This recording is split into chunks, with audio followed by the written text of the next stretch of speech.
नमस्कार दोस्तों, यह कहानी है तिरुवनंतपुरम जो कि एक केरल की राजधानी है। केरल की राजधानी तिरुवनंतपुरम में मौजूद वेंजारामुरु पुलिस स्टेशन शाम के ठीक 6:15 बज रहे थे। अमूमन शांत रहने वाले इस इलाके में एक नौजवान पुलिस स्टेशन में दाखिल होता है। थाने में बैठे पुलिस वाले को सबसे पहले वो अपना नाम बताता है।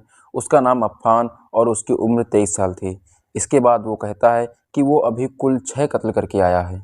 ये 6 कत्ल उसने सुबह 10 बजे से शाम 6 बजे के दरमियान 3 अलग अलग इलाकों में 3 घरों में किए हैं। इससे पहले कि पुलिस उसकी बातों पर पूरी तरह यकीन कर पाती, तभी वो कहता है कि थाने के करीब ही उसका घर है जहां इस वक्त 3 लाशें पड़ी हैं। और वह कहता है कि थाने आने से पहले उसने घर के एलपीजी सिलेंडर का गैस ऑन कर दिया है ताकि तीनों लाशों के साथ घर धमाके में उग जाए। इतना सुनते ही वेंजारामुरु थाने की पुलिस फौरन अपनी एक टीम अफ़ान के बताए पते पर भेजती है। कुल 4 पुलिस वाले अफ़ान के घर पहुंचते हैं। घर के दरवाजे का ताला तोड़कर पुलिस सबसे पहले किचन में पहुंचती है। पूरे घर में सचमुच गैस की बदबू थी। गैस का नॉब खुला हुआ था। पुलिस उसे फौरन बंद करती है। उसके बाद पुलिस घर के हॉल में पहुंचती है। हॉल में 13 साल के एक बच्चे की खून से लथपथ लाश पड़ी थी। यह अफ़ान का छोटा भाई था। अब पुलिस हॉल के बराबर के कमरे के पास पहुंचती है। कमरा लॉक था। खिड़की के शीशे तोड़कर पुलिस कमरे में दाखिल होती है। अंदर एक महिला खून से लथपथ पड़ी थी, पर उसकी सांसें अभी भी चल रही थी। ये महिला कोई और नहीं, अफ़ान की मां थी। पुलिस इन दोनों को फौरन एम्बुलेंस में अस्पताल भेजती है। इसके बाद पुलिस की टीम घर से लौट रही थी कि तभी अफ़ान की एक बात अचानक उन्हें याद आई कि इस घर में उसने 3 कत्ल किए हैं। पुलिस की टीम अब दोबारा घर में दाखिल होती है। घर के ऊपरी मंजिल पर पहुंचती है। वहां एक कमरे में खून से लथपथ एक लड़की की लाश पड़ी थी। ये लड़की अफ़ान की जीएफ थी। पुलिस टीम अब अपने सीनियर अफसरों को फ़ोन करके ये बताती है कि अफ़ान ने जो कुछ भी कहा वो बिल्कुल सच है। आपको बता दें कि लाशें 3 नहीं बल्कि 2 थीं। अपने जिस मां को अफ़ान मुर्दा समझकर चला गया था, वो अब भी जिंदा थी। थाने में अफ़ान अब भी मौजूद था। अब सचमुच पुलिस हैरान थी। अफ़ान की जानकारी सही निकली थी। अब पुलिस उससे पूछती है कि बाकी के 3 कत्ल उसने कहाँ किए और वो लाशें कहाँ हैं। अफ़ान बिना घबराए अपने घर से 20 और 25 किलोमीटर दूर 2 घरों का पता देता है। उन इलाकों की पुलिस को फौरन इत्तला दी जाती है। पहले पते पर जब पुलिस पहुंचती है तो वहां घर के अंदर 80 साल की एक बुजुर्ग महिला की खून से लथपथ लाश पड़ी थी। ये अफ़ान की दादी थी। फिर पुलिस आखिरी पते को भी परखने पहुंचती है, पर वहां घर बंद था। पुलिस दरवाजा तोड़कर अंदर दाखिल होती है। घर के अंदर खून से लथपथ 2 लाशें पड़ी थी, लतीफ़ और उनकी बीबी सजदा की। ये अफ़ान के सगे चाचा चाची थे। अफ़ान की कही हर बात सच निकली। अब बारी अफ़ान को हिरासत में लेने की थी। वो अब भी इसी थाने में था, लेकिन इससे पहले कि पुलिस उसे हिरासत में ले पाती, अफ़ान थाने के अंदर ही चूहे मारने वाली दवा पी जाता है। वो इसे अपने साथ लेकर आया था। पुलिस जब उसे गिरफ्तार करने की बात बताती है, तब वो कहता है कि वो पहले ही जहर पी चुका है और अब वो भी मरने वाला है। इतना सुनते ही पुलिस फौरन उसे गाड़ी में डालकर अस्पताल ले जाती है। अफ़ान की हालत अब गंभीर थी। इधर पुलिस उसको अस्पताल में दाखिल कराती है और अब उधर उसके दिए गए बयान के आधार पर 6 नहीं बल्कि 5 कत्ल की कड़ियों को जोड़ना शुरू कर देती है। असल में अफ़ान को ये पता ही नहीं था कि अम्मी जिंदा बच गई है, इसलिए उसने थाने में 6 कत्ल करने की बात कही थी। जब पुलिस ने कड़ियों को जोड़ना शुरू किया तो कहानी कुछ यूं सामने आई। 24 फरवरी यानी सोमवार की सुबह ठीक 10 बजे अफ़ान अपनी बाइक पर घर से बाहर निकला था। वो घर से करीब 25 किलोमीटर दूर रहने वाली अपनी दादी सलमा बीबी के यहाँ पहुंचा था। दादी घर में अकेली थी। वो एक हथौड़ी लेकर गया था। 80 साल की दादी कुछ समझ पाती, इससे पहले ही उसने दादी के सिर पर हथौड़ी दे मारी। जब उसे यकीन हो गया कि दादी मर चुकी है, तब वो हथौड़ी को साफ करके घर से बाहर निकलता है और फिर से मोटरसाइकिल स्टार्ट कर देता है। अब उसकी अगली मंजिल उसके सगे चाचा लतीफ़ का घर था। लतीफ़ उसकी दादी के घर से करीब 5 किलोमीटर दूर अपनी बीबी सजदा के साथ रहते थे। चाचा के घर पहुंचते ही उसने फिर से हथौड़ी निकाली। इसके बाद उसी हथौड़ी से अपने चाचा लतीफ़ और फिर चाची सजदा के सिर पर अनगिनत वार करके उन्हें भी मार डाला।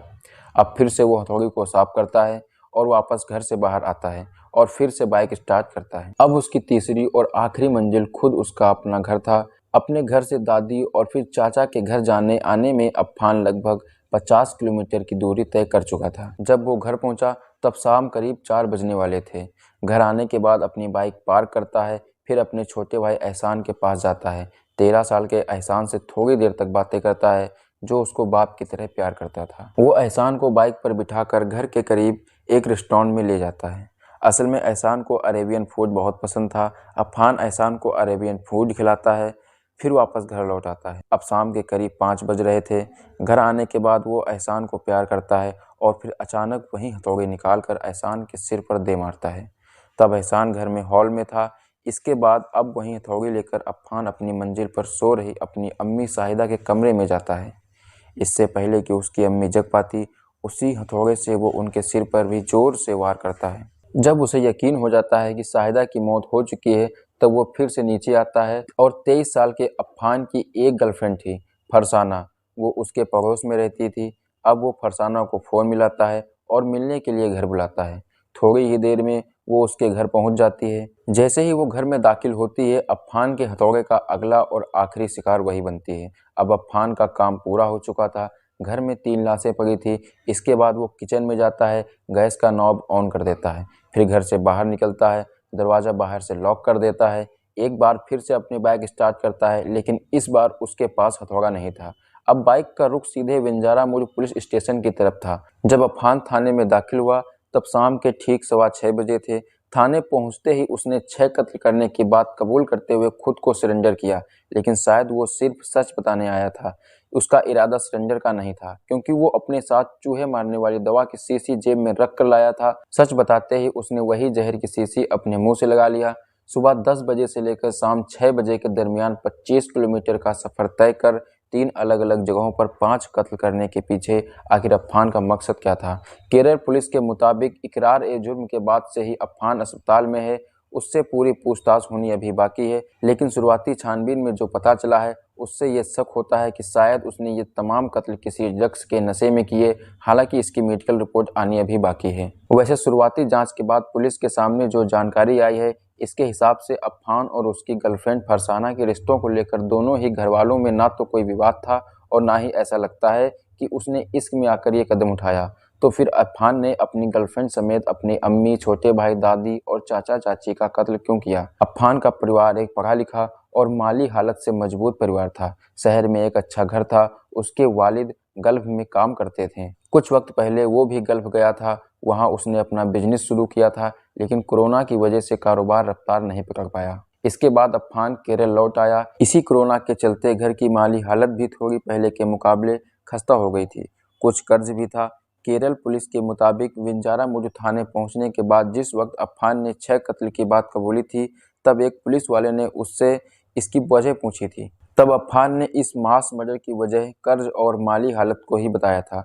हालांकि केरल पुलिस उसकी बातों पर यकीन न करते हुए अब भी असली वजह की तलाश कर रही है। फिलहाल पुलिस अफ़ान के मोबाइल फ़ोन और कॉल डिटेल को भी खंगाल रही है। साथ ही उसके बाकी रिश्तेदारों से भी पूछताछ कर असली वजह को जानने की कोशिश कर रही है। केरल पुलिस के मुताबिक एक बार अफ़ान की अस्पताल से छुट्टी हो जाए, तो पूछताछ के बाद कत्ल के मकसद का भी खुलासा हो जाएगा। इस बीच अफ़ान की अम्मी अब भी अस्पताल में भर्ती है और उनकी हालत बेहद नाजुक है।